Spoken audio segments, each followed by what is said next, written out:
Doctor कहते हैं शख्स की मौत हो गई, परिजन कहते हैं शख्स जिंदा है। सीएमओ ने डेथ सर्टिफिकेट दिखाया, पुलिस शव पोस्टमार्टम के लिए ले गई। स्थानीय लोग सवाल उठा रहे हैं, अगर शख्स की मौत हो गई थी तो बदबू क्यों नहीं आ रही थी? इसका मतलब क्या ये है कि जो परिजन कह रहे हैं वो सही है कि शख्स कोमा में है? इसके साथ ही पड़ोसियों ने सीएमओ के डेथ सर्टिफिकेट पर भी सवाल उठाए हैं।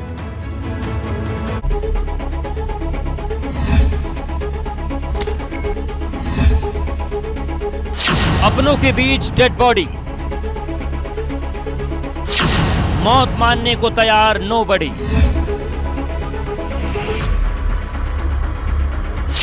मृतक को जिंदा मानते रहे परिजन। जिंदगी और मौत की कैसी उलझन। अप्रैल 2021 से ड्यूटी से नदारद। सितंबर 2022 में शव बरामद। विश्वास और विज्ञान की उलझन।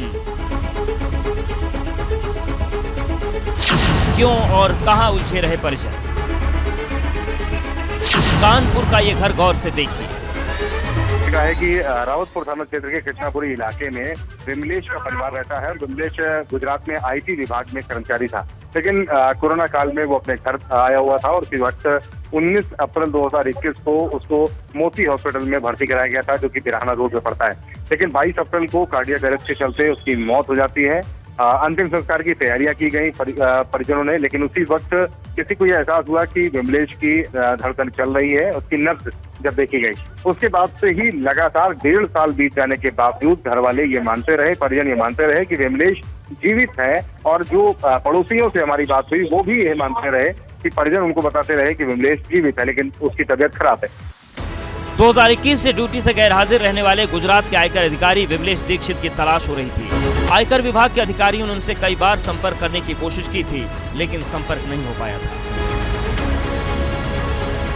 गुजरात के अधिकारी जब विमलेश से संपर्क नहीं कर पाए तो उन्होंने कानपुर में आयकर विभाग के अधिकारियों से संपर्क साधा। कानपुर के अधिकारियों ने सीएमओ और पुलिस को जानकारी दी, जिसके बाद पुलिस और स्वास्थ्य विभाग के अधिकारी कानपुर के घर पहुंचे। पड़ोसियों की विमलेश दीक्षित से कोरोना काल में मुलाकात हुई थी। कोरोना काल से पहले देखा था। कोरोना काल जब लास्ट चल रहा था, जो हमने देखा बाकायदा, जब ये इनकी मिट्टी वगैरह वो बीमार थे कोरोना में, तो वो जो अर्थी का सामान, अंतिम संस्कार सामान सब आ गया था। लेकिन जब वो रखने चले तो एकदम उनको सांस आ गई। कोरोना में मालूम चला है, बाकी ये नहीं मालूम चला कि घर में अंदर हम लोग कभी गए नहीं है। हाँ, बाहर ही से मतलब सूचना मिली है। अजीब नहीं लगता इस तरीके के 1.5 साल से? अब ये चीज़ आज ही मैं सुन रहा हूँ, समझ रहा हूँ कि क्या ऐसा है। अप्रैल 2021 में विमलेश दीक्षित की कार्डियक अरेस्ट से मौत हो गई, लेकिन परिजनों का दावा है कि वो जीवित हैं क्योंकि उनकी सांसें चल रही थी। हमको तो आज ही पता चला है, तो हम तो रोज ही निकलते हैं, लेकिन आज पता चला कि ऐसा हुआ है यहाँ पे। तो क्या लगता है कैसे रखा गया होगा? 1.5 साल पहले कोई व्यक्ति मृत हो गया है?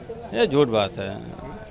वो बता रहे कोमा में है, तो कोमा ही में होएगा। इतने साल आदमी जिंदा कोमा ही में रह सकता है, वैसे तो रहना कोई वही नहीं है। एक चूहा मर जाता है साला, दूसरे दिन बदबू आने लगता है, तो फिर आदमी तो और ज़्यादा उससे ज़्यादा महकता है। फिर आपको क्या लगता है भाई साहब? मुझे जो जानकारी के हिसाब से यही है कि 2 साल से कोमा में है। जो कोरोना हुआ था उसके बाद उस कोरोना की वजह से कोमा में आ गया था, तो डॉक्टर ने रिलीव कर दिया कि आप लोग घर ले जाइए, क्योंकि उस समय जो डेड बॉडी जला रहा था वो गवर्नमेंट खुद ही जलवा रही थी। इस तरीके से कोई घर वालों को डेड बॉडी नहीं दे सकता अगर उस समय डेथ हुई होती। डिप्टी सीएमओ जो यहाँ पे स्वास्थ्य विभाग की टीम आई थी, उन्होंने डेथ सर्टिफिकेट दिखाया है कि 22 अप्रैल 2021 को इनकी मौत। डेथ सर्टिफिकेट तो हम लोगों को नहीं दिखाया गया, लेकिन जो हम लोग सुनते आ रहे हैं कि 2 साल से कोमा में है।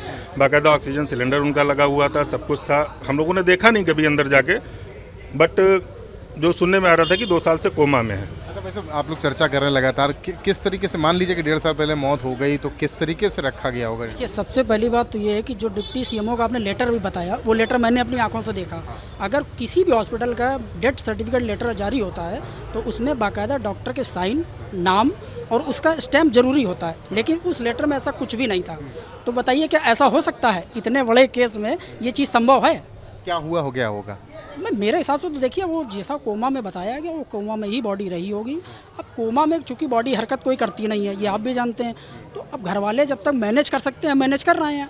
अब डिपार्टमेंट को 1.5 साल बाद ये चीज़ याद आई है कि हमारा कोई इस तरह का केस भी है यहाँ पर, तो 1.5 साल तक डिपार्टमेंट क्या कर रहा था इसमें, ये हम लोगों का पूछना है बस। एक आईटी अधिकारी का शव 1 साल से ज्यादा घर में पड़ा रहा। शव की देखभाल की जा रही थी, लेकिन शव पूरी तरह से काला पड़ चुका था। जिस व्यक्ति का डेथ सर्टिफिकेट जारी कर दिया गया हो, उसे इसी घर में रखा गया हो और दुर्गंध तक नहीं आ रही। जो लोग स्वास्थ्य विभाग की टीम या पुलिस की टीम अंदर गई थी, उसे दुर्गंध भी नहीं नजर आई। यानी क्या किया गया होगा, कैसे शव को 1.5 साल तक इस घर में रखा गया, या शव कब बना, मृत्यु कब हुई, तमाम ऐसे उलझे अनसुलझे सवाल हैं जिनके जवाब आना बेहद ज़रूरी है।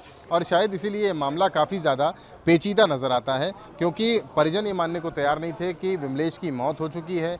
डेथ सर्टिफिकेट जारी कर दिया गया था और इसके बाद जब स्वास्थ्य विभाग की टीम पहुंची है तब उन्हें शव मिला, वो भी छत विछत हालत में, बदबू नहीं आ रही थी। ये तमाम उलझाने वाले सवाल हैं जिनके जवाब सामने निकल करके कुछ दिन बाद आएंगे। कानपुर से कैमरामैन पंकज निगम के साथ रतीश त्रिवेदी, एबीपी गंगा। एक आयकर अधिकारी की मौत की कहानी उलझी हुई है। डॉक्टर्स ने कहा कि शख्स की मौत हो चुकी है।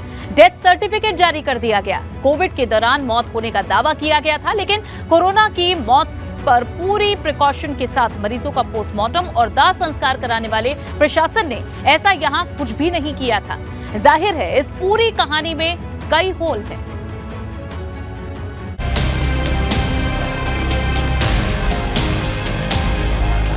आईटी अधिकारी की मौत की कहानी उलझी हुई है।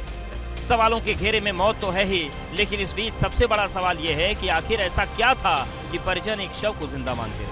शव को करीब 1.5 साल तक घर में रखा, आखिर ऐसा क्यों? ये हु वाज एडमिटेड हेयर, ये 19/4/2021 को as a case of adult respiratory syndrome. Died today, लिखा देखिए, died today at 4 AM due to the sudden cardio respiratory syndrome. ये 22/4/2021 का। ये इन्होंने दिया है, ये इन्होंने भर्ती कराया, अपने घर वालों ने भर्ती कराया होगा, वो सर्टिफिकेट इन्होंने हमको दिया है। उसके बाद ये घर लाए, ये घर लाए होंगे। अभी आप देख लीजिए, आपके सामने सर्टिफिकेट है। अप्रैल 2021 से आज तक का वक्त जोड़ें तो ये कोई छोटा मोटा वक्त नहीं है, लेकिन न किसी रिश्तेदार ने जानने की कोशिश की कि आखिर विमलेश गए, न किसी परिजन ने जानना चाहा। पुलिस मामले की जांच में जुटी। कानपुर का परिवार पढ़ा लिखा है, सभ्य परिवार माना जाता है। आईटी अधिकारी के परिजन हैं तो ये नहीं कह सकते कि अनपढ़ परिवार। रतीश त्रिवेदी, एबीपी गंगा, कानपुर।